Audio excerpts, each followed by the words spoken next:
After the grain filler, I applied a couple coats of lacquer sanding sealer, and I'm setting that down right now to make things as smooth as I can before I move on to the toner lacquer. And again, I wanted to show you how well this microfiber cloth works to get all the sanding dust up. So I could spray it right now. Very little dust, if any dust or lint or anything left on here. Stuff works great.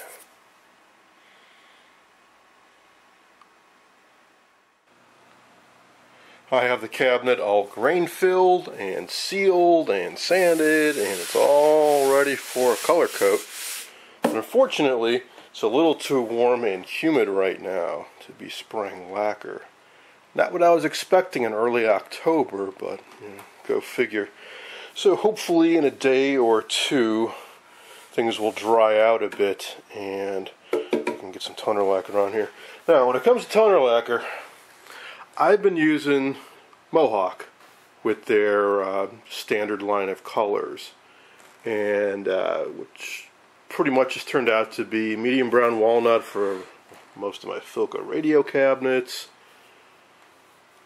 and some TV cabinets, and then either brown or red mahogany for the rest. Like this is brown mahogany, this is medium brown walnut, and so on. So after a while, things are kind of starting to look the same, which is why I went with Van Dyke brown walnut on my GE810, even though I know it's not quite the same as the original. So I'm thinking about mixing things up a little bit with this too. But I don't want to deviate too much, so what I think I'll do is a coat of what they call red cherry / mahogany, followed by a coat of brown mahogany.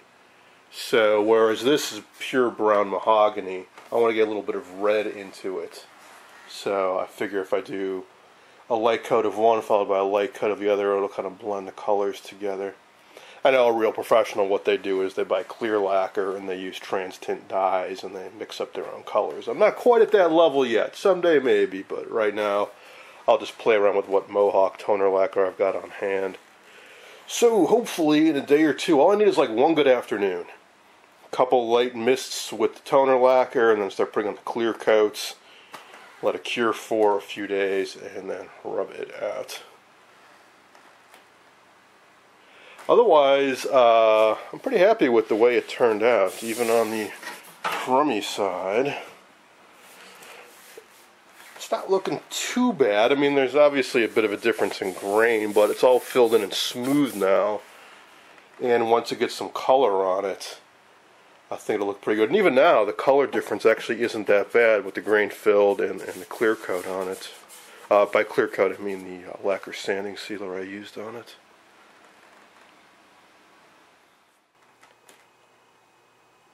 I just finished with the toner lacquer and a couple coats of semi-gloss. I think it turned out quite nice. So it's not quite as brown as it would have been if I'd gone with straight brown mahogany like on this cabinet. And not as red if I'd gone with straight cherry. So I ended up doing 2 light passes of the red mahogany cherry and 2 light passes of the brown mahogany. And here are the results. So now, for the usual, light sanding, get some of the fuzzies out, dust settling on it while it was still wet, and then a couple more coats of clear, maybe a little more sanding, and probably finally 2 more coats for a total of 6 coats of clear. And that should be that. I've also started polishing up the control bezel with some Simichrome metal polish. And that's coming along nicely, so you can see here where I haven't done it yet, and here's where I have. Still need to do a bit more work on this. The tarnishing is more pronounced in some areas than others, but I think this will turn out real nice. And all the recessed paint looks to be in fine condition. It's not being disturbed while I'm polishing the brass. So once I get this as bright and shiny as I can, I will clear coat it and remount it. So it's going to end up looking something like that, which I think will be pretty sharp.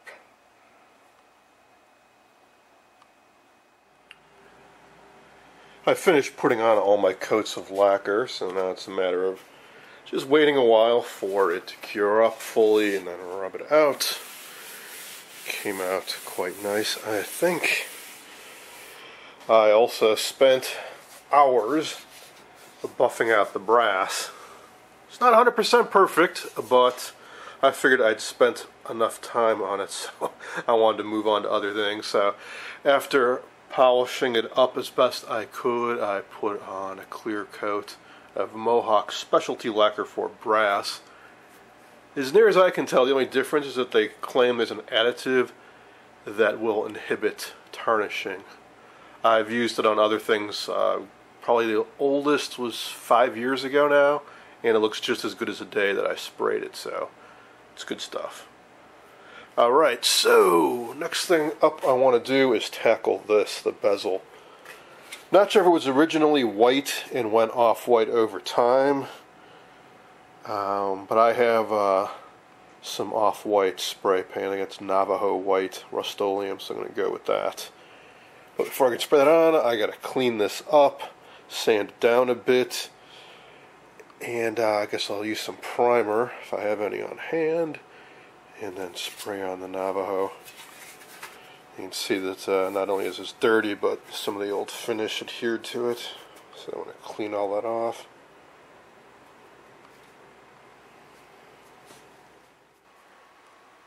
Well, I was in for a pleasant surprise. I cleaned this, and it turns out that what I thought was paint worn off in areas was just dirt. So after good cleaning, I waxed it up, and I don't need to do anything else. I mean, yeah, there's a few spots here and there, but otherwise, it's just fine. I am not going to repaint this.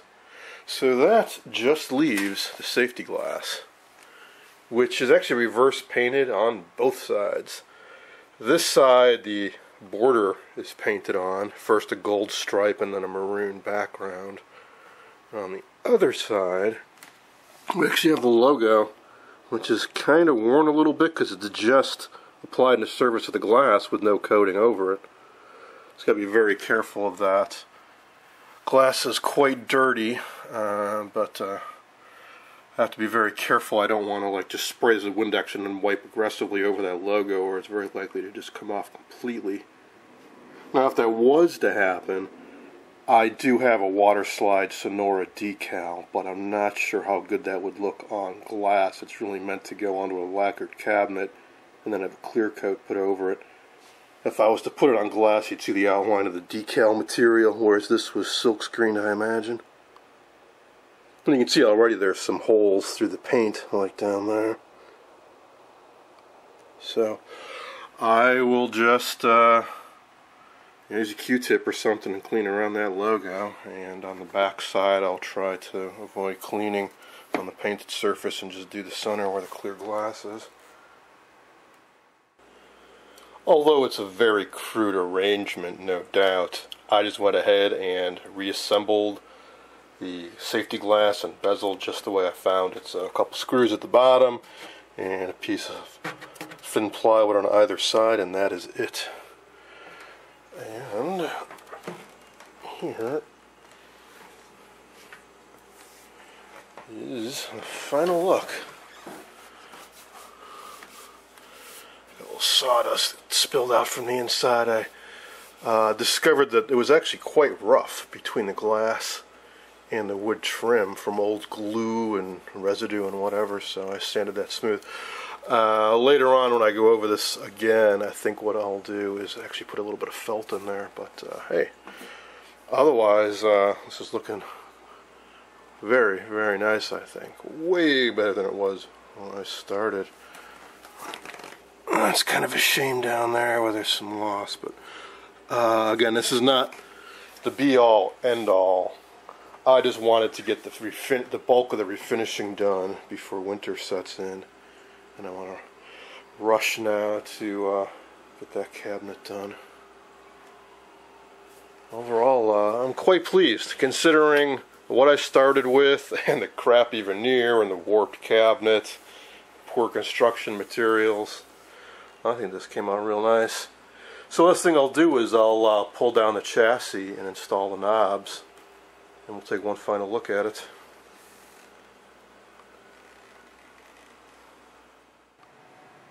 Here it is with the chassis reinstalled, as well as the knobs that I searched high and low for so long. I'm still amazed. I found that channel plate on eBay a few months ago. Now, it's just one problem, actually two problems. One, I don't have a speaker for it, nor do I have it electrically restored. But another issue that I'm increasingly having to deal with is, as I restore these cabinets, I need to put these sets somewhere nice. I had been storing this up in the attic. It's not going back in the it's not going back up in the attic now. Nor do I want to stack sets on top of it. So I'll be doing an upcoming video, I'll try to do it later tonight, about a plan to at least house some of my sets. This one in particular right now, I think I'll stack on top of my unrestored Stromberg Carlson. Before I could do that, I gotta move a bunch of junk though. So down at the bottom here we've got an Admiral 16-inch that I was given for free. Not exactly a real high-end set. I figure one of these days I'll restore it and sell it real cheap or trade it or something. On top of that is a Stromberg Carlson TV12, which I love, but somebody did a horrible refinishing job. Did a video on this a while back. So these are both very sturdy cabinets. So I figure the Sonora, which actually doesn't weigh all that much, can sit up here. Up here, I got a bunch of new old stock CRTs I should put into storage, and the speaker that I'm hoping I can use in my RCA p2o2 whenever I get back to that. So all this stuff's got to go. Then I think the Sonora will just fit up here. Whew, alright, it wasn't easy, but I got it up there.